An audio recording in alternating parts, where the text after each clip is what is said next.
Hello all, before we begin this episode, I would just like to ask our listeners to like and subscribe to this channel as it will help us out. We are fairly new on YouTube and it would help us a lot if you did so. You can also comment if you prefer. Thank you. Welcome in the Great Khan's tent.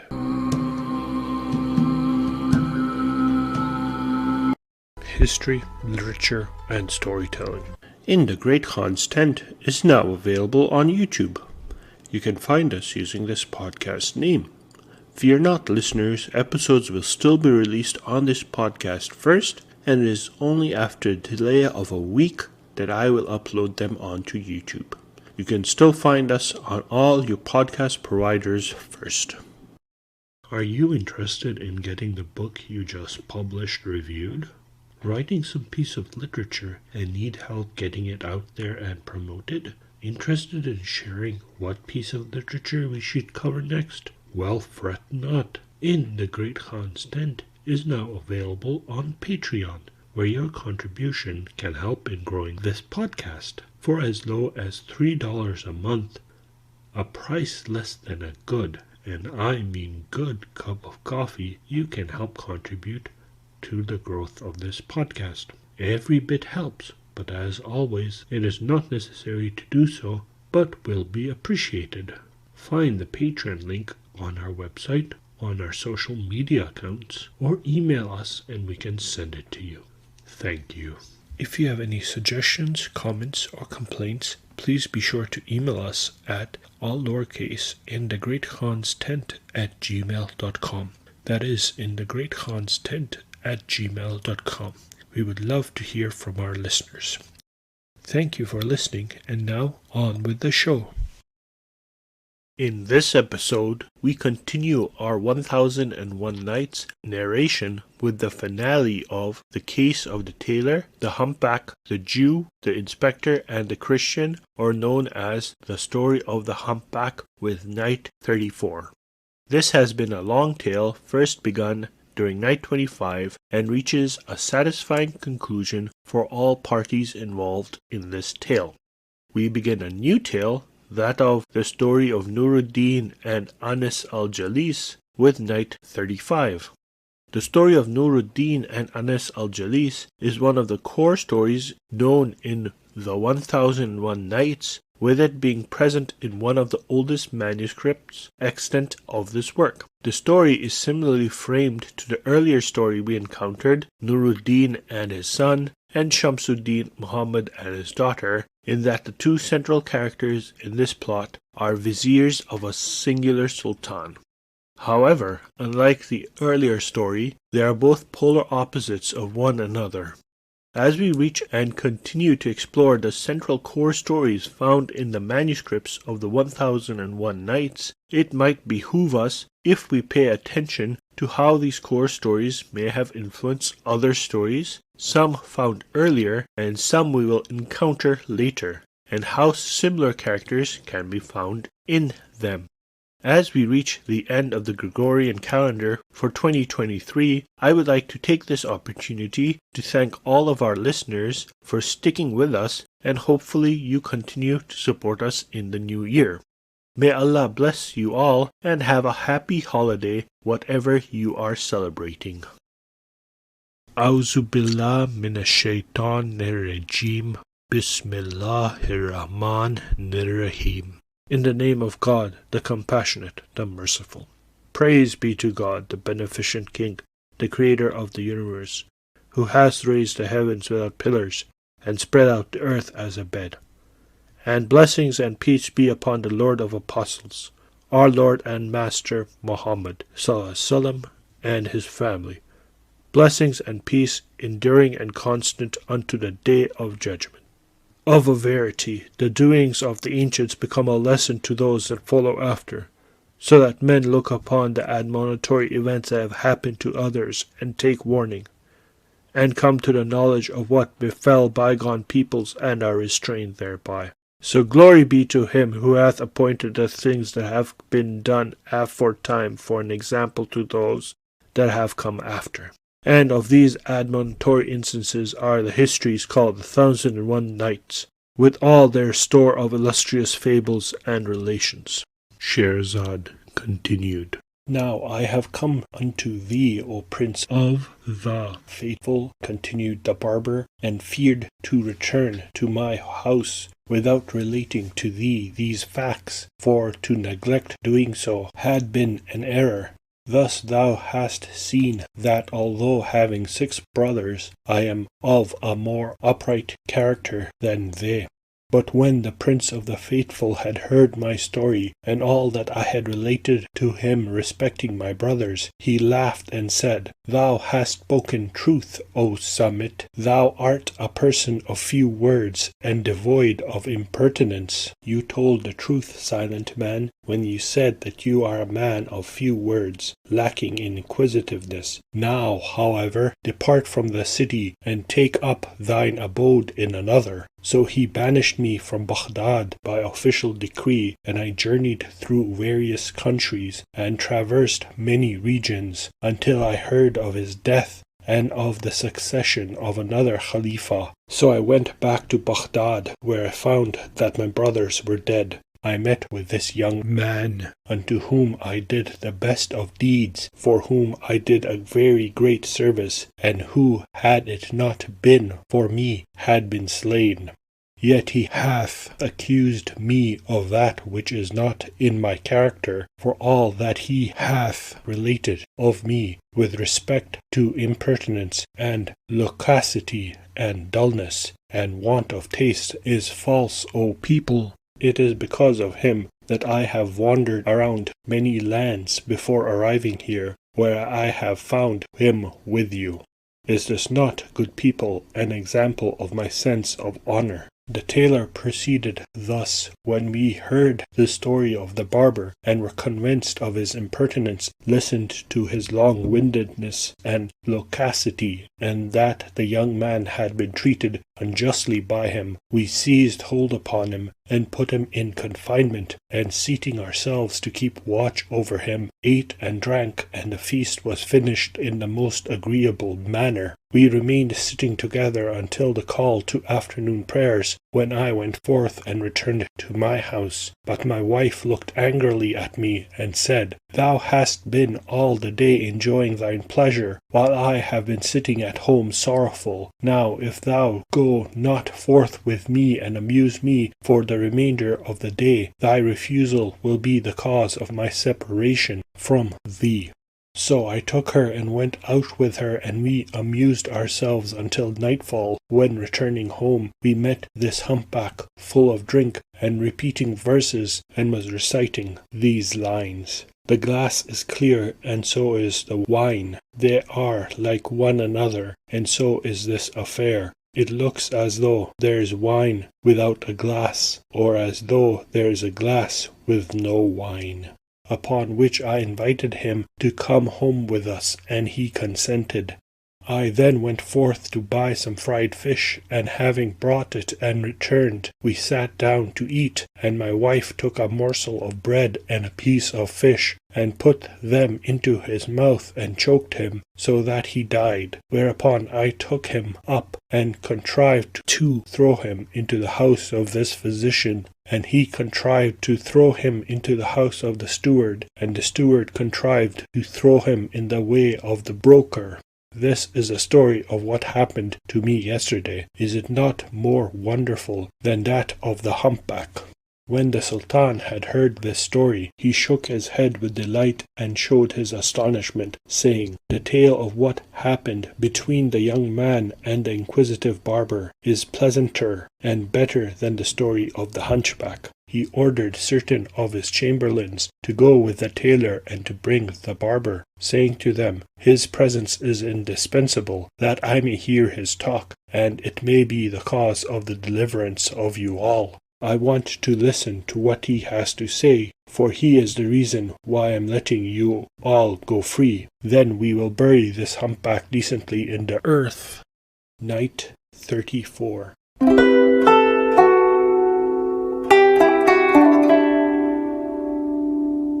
Morning now dawned, and Shahrazad broke off from what she had been allowed to say.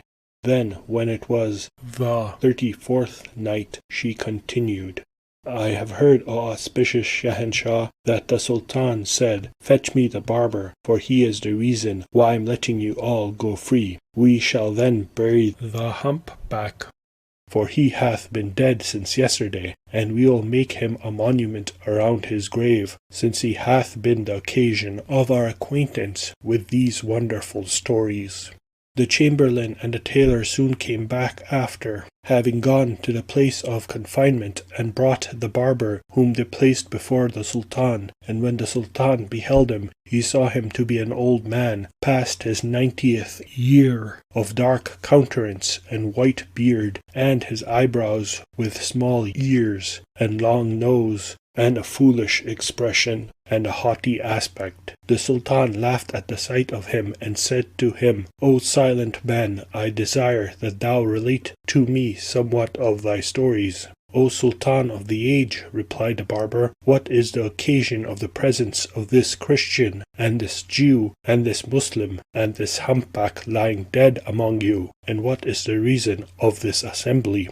Wherefore dost thou ask this? Said the Sultan. The barber answered, I ask it in order that the Sultan may know me to be no impertinent person, nor one who meddleth with that which doth not concern him, and I am free from the loquacity of which they accuse me, for I am fortunate in my characteristic appellation, since they have surnamed me al-Summit. I have my share in the quality this name indicates. And as the poet hath said, Seldom hast thou seen a person honoured with a surname, but thou wilt find, if thou search, that his character is expressed by it. As the poet says, you seldom find a man with a sobriquet, which, if you look, does not contain his quality. The Sultan therefore said, Explain to the barber the case of this humpback and what happened to him yesterday evening, and explain to him also what the Christian hath related, and the Jew, and the steward, and the tailor. So they repeated to him the stories of all these persons. But there is nothing to be gained in repetition. The barber thereupon shook his head, saying, By Allah, this is a wonderful thing. Uncover this humpback, that I may examine him. And they did so. He then seated himself at his head, and taking it up, placed it upon his lap, and looked at his face, and laughed so violently that he fell backwards, exclaiming, For every death there is a cause, and the death of this humpback is most wonderful. It is worthy of being registered in the records, that posterity may be instructed by this event. Every death is a wonder, he said, but the death of this humpback deserves to be written in letters of gold. The Sultan, astonished at his words, said, O Summit, explain to us the reason of thy saying this. O Sultan, replied the barber, by thy beneficence, life is yet in the humpback. I swear by the truth of your grace that there is still life in this lying humpback. He then drew forth from his bosom a pot containing some ointment, and with this he anointed the neck and the neck veins of the humpback, after which he covered it up until it perspired, when he took forth an iron forceps and put it down his throat, and extracted the piece of fish with its bone, and all the people saw them. The humpback now sprang upon his feet and sneezed, and recovering his consciousness, drew his hands over his face and exclaimed, There is no deity but Allah. Muhammad ﷺ is Allah's apostle. Allah bless and save him. I bear witness that there is no God but Allah, and that Muhammad ﷺ is the apostle of Allah. And all those who were present were astonished at the sight. By Allah, said the Sultan, this is something remarkable, and I have never seen anything more strange. And the Sultan laughed until he became insensible, as did also the other spectators. The Sultan exclaimed, By Allah, this accident is wonderful. I have never witnessed anything more strange, and added, O Muslims, O assembly of soldiers, Have ye ever in the course of your lives seen any one die, and after that come to life? But had not Allah blessed him with this barber, the humpback had been today numbered among the people of the other world. For the barber hath been the means of restoring him to life. They replied, This is indeed a wonderful thing. By Allah, they said, this is a wonder of wonders.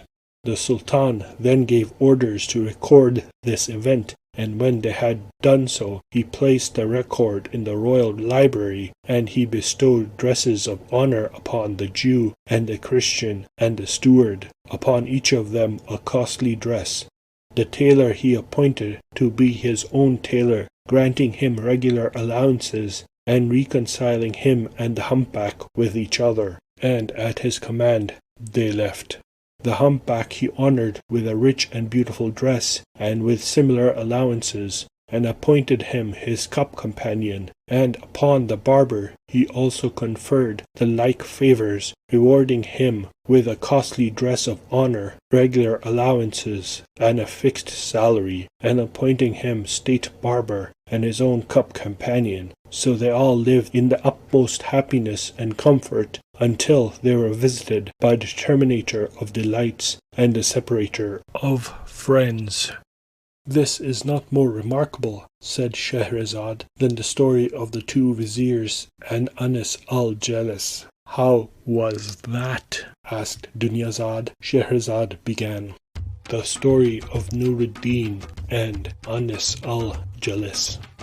There was in Al-Basra a certain sultan who loved the poor and indigent, the beggars, and all his subjects, and regarded his subjects with benevolence. He bestowed of his wealth upon him who believed in Muhammad ﷺ, and was such as one of the poets who have written of him hath thus described. He used his lances as pens, and the hearts of his enemies as paper, their blood being his ink, and hence I imagine our forefathers applied to the lance the term khatiyeh. He fitted the description given of him by a poet.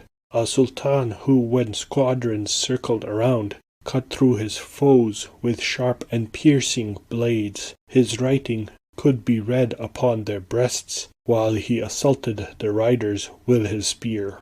The name of the sultan was Muhammad, the son of Suleiman al-Zayni, and he had two viziers, one of whom was named al-Moin, the son of Sawi, and the other al-Fadl, the son of Khakan.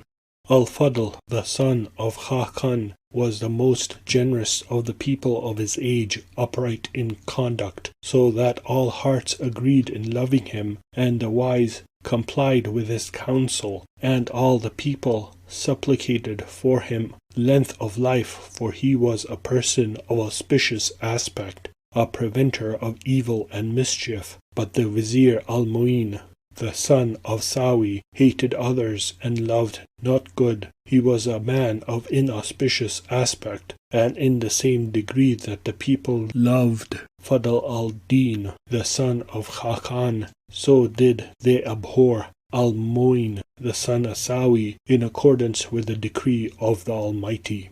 As the poet has it, take refuge with the noble sons of noble men, for all these in turn will father noble sons. Abandon the mean descendants of the mean, for those whom these produce are mean as well. Now the Sultan Muhammad, the son of Sultan Az-Zayni, was sitting one day upon his throne, surrounded by the officers of his court, and he called to his vizier al-Fadl, the son of Khakan, and said to him, I desire a female slave, unsurpassed in beauty by any in her age, of perfect loveliness and exquisite symmetry, and endowed with all praiseworthy qualities. Such as this, replied his courtiers, is not to be found for less than 10,000 pieces of gold. And the Sultan thereupon called out to the treasurer, saying, Carry 10,000 pieces of gold to the house of al-Fadl, the son of Khakan. So the treasurer did as he commanded, and the vizier departed, after the Sultan had ordered him to repair every day to the market, and to commission the brokers to procure what he had described, and had commanded also that no female slave of a greater price than 1,000 pieces of gold should be sold without having been shown to the vizier. The brokers therefore sold no female slave without showing her to him, and he complied with the Sultan's command, and thus he continued to do for a considerable time, no slave pleasing him. The brokers carried out this instruction, but none of their girls won al-Fadl's approval. But on a certain day, one of the brokers came to the mansion of the vizier al-Fadl, and found that he had mounted to repair to the palace of the Sultan, and he laid hold upon his stirrup, and repeated these 2 verses. O thou who hath reanimated what was rotten in the state, thou art the vizier ever aided by heaven. Thou hast revived the noble qualities that were extinct among men. May thy conduct never cease to be approved by Allah. And recited, You who unfold royal commands, you who enjoy continued happiness, your generosity has brought life to the dead, and Allah rewards your efforts with his favor. He then said, O my master, the female slave for the procuring of whom the noble mandate was issued hath arrived. The vizier replied, Bring her hither to me. So the man returned, and after a short absence came again, accompanied by a damsel of eloquent stature, high-bosomed, with black eyelashes, and smooth cheek, and slender waist, and large hips, clad in the handsomest apparel. The moisture of her lips was sweeter than syrup, her figure put to shame the branches of the oriental willow, and her speech was more soft than the zephyr passing over the flowers of the garden. As one of her describers hath thus expressed, her skin is like silk, and her speech is soft, neither redundant nor deficient. Her eyes, Allah said to them, Be, and they were, affecting men's hearts with the potency of wine. May my love for her grow more warm each night, and cease not until the day of judgment. The locks on her brow are dark as night, while her forehead shines like the gleam of morning. She was, as a poet has described, wonderful in her beauty, with a grace like full moon, the people's darling, sweet as raisins and as juice. The Lord of heaven has exalted her with charm and understanding, and a slender form. The heavens of her face hold 7 stars, that guide her cheeks against all those who watch. If someone tries to steal a glance at her, the devils in her eyes burn him with meteors. When the vizier beheld her, she pleased him extremely, and he looked towards the broker, and said to him, What is the price of this damsel? The broker answered, The price bidden for her hath amounted to 10,000 pieces of gold, and her owner hath sworn that this sum doth not equal the cost of the chickens which she hath eaten, nor the cost of the dresses which she hath bestowed upon her teachers, for she hath learnt writing and grammar, calligraphy, philology, and lexology, and the interpretation of the Quran, and the fundamentals of law and religion and medicine, and the computation of the calendar, and the art of playing upon musical instruments. The vizier then said, Bring to me her master, and the broker immediately brought him, and lo, he was a foreigner, who had lived so long that time had reduced him to bones and skin, as the poet has said, How hath time made me to tremble? For time is powerful and severe. I used to walk without being weary. Now I am weary and do not walk. As the poet puts it, time has shaken me, and what a shaking! For time, the powerful, acts with violence. I used to walk and not be tired, but now I tire and cannot walk. And the vizier said to him, Art thou content to receive for this damsel 10,000 pieces of gold from the Sultan Mohammad, the son of Sulaiman az-Zaini? The foreigner answered, As she is for the Sultan, it is incumbent on me to give her as a present to him without price. So the vizier upon this ordered that the money should be brought, and then weighed the pieces of gold for the foreigner, after which the slave broker addressed the vizier and said, "With the permission of our lord the vizier, I will speak." "Impart what thou hast to say," replied the vizier. "It is my opinion, then," said the broker, "that thou shouldest not take up this damsel to the Sultan today, for she hath just arrived from her journey, and the change of air hath affected her, and the journey hath fatigued her. But rather let her remain with thee in thy place 10 days, that she may take rest, and her beauty will improve. Then cause her to be taken into the bath, and attire her in clothes of the handsomest description, and go up with her to the Sultan. So shalt thou experience more abundant good fortune." And the vizier considered the advice of the slave broker, and approved it. He therefore took her into his palace, and gave her a private apartment to herself, allotting her every day what she required of food and drink, and other supplies, and she continued a while in this state of enjoyment.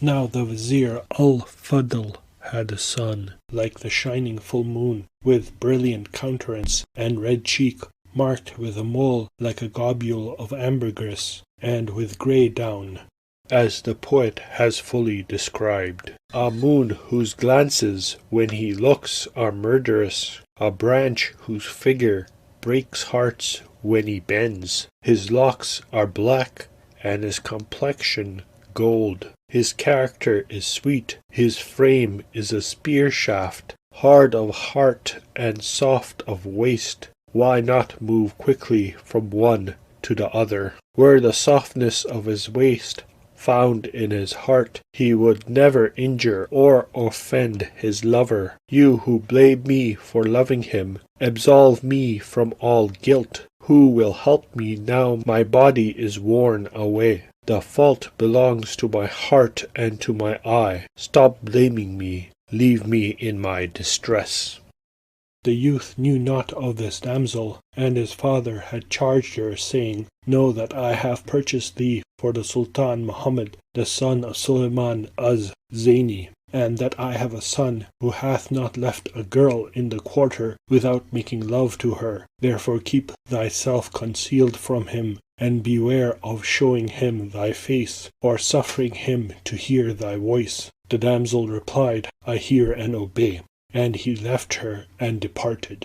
And it happened as fate had ordained, that she went one day into the bath which was in the house, and after certain of the female slaves had bathed her, she attired herself in rich apparel, and her beauty and loveliness increased in consequence. She then went in to the vizier's wife, and kissed her hand, and she said to her, "Bless you, may it be favourable, O Anis al-Jalis. How didst thou find this bath? Are our baths not lovely?" "O my mistress," she replied, "I wanted nothing but thy presence there." And upon this the mistress of the house said to the female slaves, "Arise, and let us go into the bath." And they complied with her command, and went, accompanied by their mistress, who first charged 2 young slave girls to keep the door of the private apartment in which was Anis al-Jalis's, saying to them, "Suffer no one to go into the damsel." And they replied, "We hear and obey." But while Anis al-Jalis was sitting in her chamber, lo, the vizier's son, whose name was Nur-ud-din, came in and asked after his mother and the family. The 2 girls answered, "They are gone into the bath." Now the damsel Anis al-Jalis heard the speech of Nur-ud-din as she sat in her chamber, and she said within herself, "I wonder what this youth is like, of whom the vizier hath told me that he hath not left a girl in the quarter without making love to her. By Allah, I have a desire to see him." She then rose upon her feet, fresh as she was from the bath, and approaching the door of the chamber, looked at Nur-ud-din, and beheld him to be a youth like the full moon. The sight of him occasioned her 1,000 sighs. Nur-ud-din turned and noticed her, and he too was left 1,000 sighs, and a look from the youth at her affected him also in the same manner. Each was caught in the snare of the other's love, and the youth approached the two slave girls and cried out at them, whereupon they fled before him and stopped at a distance, looking to see what he would do. He then advanced to the door of the chamber, and opening it, went in and said to the damsel, "Art thou she whom my father had purchased for me?" She answered, "Yes." And upon this the youth, who was in a state of intoxication, went up to her and embraced her, while she in a like manner threw her arms around his neck and kissed him. When she said yes, he went up to her, and under the influence of wine, he took hold of her legs and wound them around his waist. She entwined her arms around his neck and received him with kisses, sighs, and coquetry. He sucked her tongue, and she sucked his, and then he took her maidenhead. But the two slave girls, having seen their young master enter the chamber of the damsel Anis al-Jalis, cried out. The youth therefore soon ran forth and fled for safety, fearing the consequence of his intrusion. He had already had his way with her, and when the mistress of the house heard the cry of the two slave girls, she came out dripping from the bath, saying, "What is the cause of this cry in the house?" And when she drew near to the two slave girls whom she had placed at the door of the private chamber, she said to them, "Woe to you! What is the matter?" They answered, as soon as they beheld her, "Our master Ali Nur-ud-din came to us and beat us, and we fled from him, and he went into the chamber of Anis al-Jalis and embraced her. We don't know what he did then, and when we cried out to thee, he fled." The mistress of the house then went to Anis al-Jalis and said to her, "What is the news?" "O my mistress," she answered, "as I was sitting here, a youth of handsome person came in to me and said to me, 'Art thou she whom my father had purchased for me?' And I answered, 'Yes.' By Allah, O my mistress, I believed that what he said was true, and he came up to me and embraced me and kissed me 3 times and left me overcome by his love." "He certainly did not leave you without deflowering you," said the lady. Upon this the mistress of the house wept and slapped her face, and her female slaves did the like, fearing for Ali Nur-ud-din, lest his father should slay him. And while they were in this state, lo, the vizier came in and inquired what had happened. His wife said to him, "Swear that thou wilt listen to what I shall say." He replied, "Well." So she told him what his son had done, and he mourned and rent his clothes and slapped his face and plucked his beard. His wife then said to him, "Kill not thyself. I will give thee of my own property 10,000 pieces of gold, her price." But upon this he raised his head towards her and said to her, "Woe to thee! I want not her price, but I fear the loss of my life and my property." "Wherefore, O my master?" she asked. "Knowest thou not," said he, "that we have this enemy, Al-Mu'in the son of Sawi? When he heareth of this event, he will repair to the Sultan." Night 35.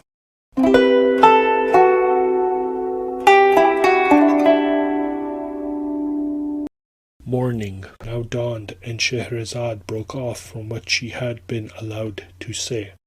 Then, when it was the 35th night, she continued, "I have heard, O auspicious Shahanshah, that Al-Fadl said to his wife, 'Don't you know that in the background is my enemy, Al-Mu'in ibn Sawi? When he hears of this, he will go to the Sultan and say to him, Thy vizier, whom thou imaginest to love thee, hath received from thee 10,000 pieces of gold, and purchased therewith a female slave, such as no one hath seen equalled. And when she pleased him, he said to his son, Take her, for thou art more worthy of her than the Sultan. And he took her, and the damsel is now with him. Then the Sultan will say, Thou liest, and he will say to the Sultan, With thy permission, I will break in upon him suddenly, and bring her to thee. And he will give him permission to do so. He will therefore make a sudden attack upon the house, take the damsel, and conduct her into the presence of the Sultan, and he will question her, and she will not be able to deny. He will then say, O my lord, I give thee good counsel, but I am not in favor with thee, and the Sultan will make an example of me, and all the people will make me a grazing stock, and my life will be lost. His wife, however, replied, Acquaint no one, for this thing hath happened privily. Commit therefore thine affair unto Allah in this extremity. And upon this the heart of the vizier was quieted, and his mind was relieved. Such was the case of the vizier. Now as to Nur-ud-din, he feared the result of his conduct, and so passed each day in the gardens, not returning to his mother, until towards the close of the night. He then slept in her apartment, and rose before morning without being seen by anyone else. Thus he continued to do for the space of a month, not seeing the face of his father. And at length his mother said to his father, O my master, wilt thou lose the damsel, and lose the child? For it is long continued thus with the youth, he will flee his country. And what is to be done? Said he. She answered, Sit up this night, and when he cometh, lay hold upon him, and be reconciled to him, and give him the damsel, for she loveth him, and he loveth her, and I will give thee her price. So the vizier sat up the whole night, and when his son came, he laid hold upon him, and would have cut his throat. But his mother came to his succour, and said to her husband, What dost thou desire to do unto him? He answered her, I desire to slay him. The youth then said to his father, Am I of so small account in thy estimation? And upon this the eyes of his father filled with tears, and he said to him, O my son, is the loss of my property and my life of small account with thee? Nur-ud-din said, Listen to the words of the poet, father. I may have sinned, but men of understanding continue to give a generous pardon to the sinner. What is there for your enemy to hope when he is at the nadir and you at the zenith? Listen, O my father, rejoined the youth, and he implored his forgiveness. So the vizier rose from the breast of his son, and was moved with compassion for him. And the youth rose and kissed his father's hand. And the vizier said, O my son, if I knew that thou wouldest act equitably to Anis al-Jalis, I would give her to thee. O my father, replied the youth, wherefore should I not act equitably towards her? And his father said, I charge thee, O my son, that thou take not a wife to share her place, and that thou do her no injury, nor sell her. He replied, O my father, I swear to thee that I will neither take a wife to share her place, nor sell her. And he promised him by oaths to act as he had said, and took up his abode with the damsel, and remained with her a year. And Allah, whose name be exalted, caused the Sultan to forget the affair of the female slave. But the matter became known to al-Mu'in, the son of Sawi, yet he could not speak of it, on account of the high estimation in which the other vizier was held by the Sultan.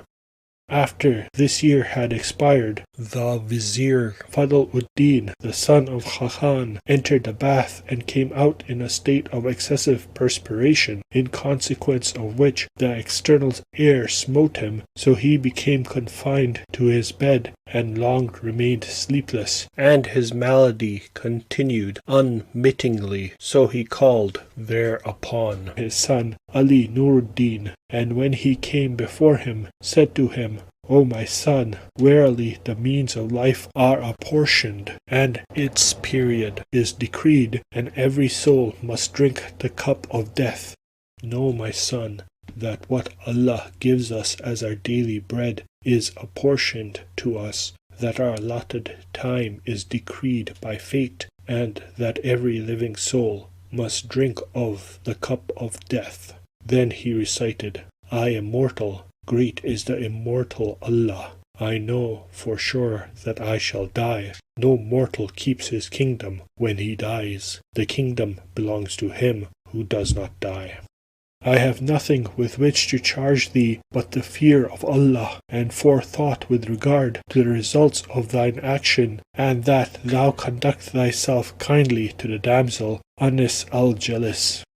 O my father, said the youth, who is like unto thee? Thou hast been celebrated for virtuous actions, and the praying of the preachers for thee on the pulpits. O my son, rejoined the vizier, I hope for the approbation of Allah, whose name be exalted. And then he pronounced the two professions of the faith, and uttered a sigh, and was recorded among the company of the blessed.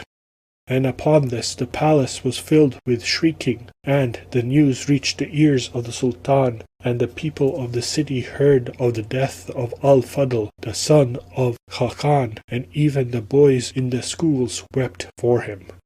His son Ali Nur-ud-din arose and prepared his funeral, and the emirs and viziers and other officers of the state attended it, and among them was the vizier Al-Mu'in, the son of Sawi. And as the procession passed out from the mansion, one of the mourners recited these verses. I said to the man who was appointed to wash him, would that he had yielded obedience to my counsel, put away from him the water, and wash him with the tears of honor, shed in lamentation for him, and remove these fragrant substances collected for his corpse, and perfume him rather with the odors of his praise, and order the noble angels to carry him in honor.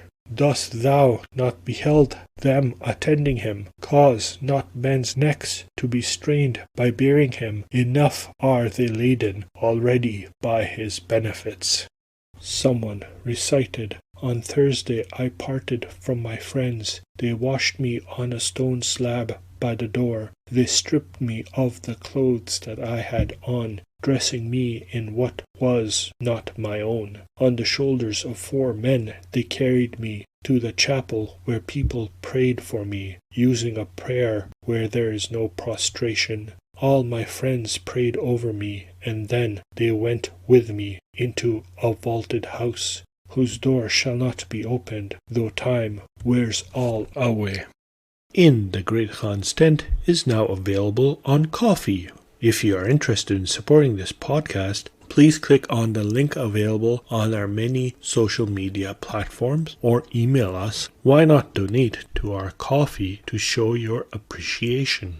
Every bit helps, and we thank you for your continued support. We love that our listeners love listening to us. Welcome to the vocabulary section for this episode. First, let's look at some of the terms used in this episode. Anis al-Jalis. Anis is an Arabic masculine given name meaning genial or close friend. Jalis is also an Arabic name which means table, companion, associate, or one who is sitting. Khatiye is an Arabic term for writer or spear. Zaini, Arabic name meaning beauty, adornment, grace, and excellence. Mu'in, Arabic name meaning helper or supporter. Fadl, Arabic name meaning generous, honorable, superior. Sawi is an Arabic name meaning equal, equalize, right, or forthright. Oriental willow, also known as Salix babylonica, is a popular ornamental tree in northern China grown for wood production, and it protects agricultural lands from desert winds. Lexology, the study of the form, meaning, and use of words. Change of air means a different place from where one usually is. Change of scenery. Gazing stock, a person or thing gazed at by many, especially with contempt or curiosity. Pulpit, raised platform or lectern from which a preacher delivers a sermon. Philology, branch of knowledge that deals with the structure, historical development, and relationships of a language or languages. Nadir, the lowest point in the fortunes of a person or organization. Zenith, the time at which something is most powerful or successful. External air means open space to the sky. Now let's look at some of the vocabulary used in this episode. Impertinence, lack of respect or rudeness. Loquacity, the quality of talking a great deal or talkativeness. Contrived, create, bring about an object or a situation by deliberate use of skill and artifice. Countenance, a person's face or facial expression. Meddleth, to involve oneself in a matter without right or invitation or interfere unwantedly. Posterity, all future generations of people. Beneficence, the quality or state of doing or producing good. Anointed, smear or rub with oil, typically as part of a religious ceremony. Supplicated, ask or beg for something earnestly or humbly. Auspicious, conducive to success or favorable. Exquisite, extremely beautiful and typically delicate. Reanimated, restore to life or consciousness, or revive, or give fresh vigor to.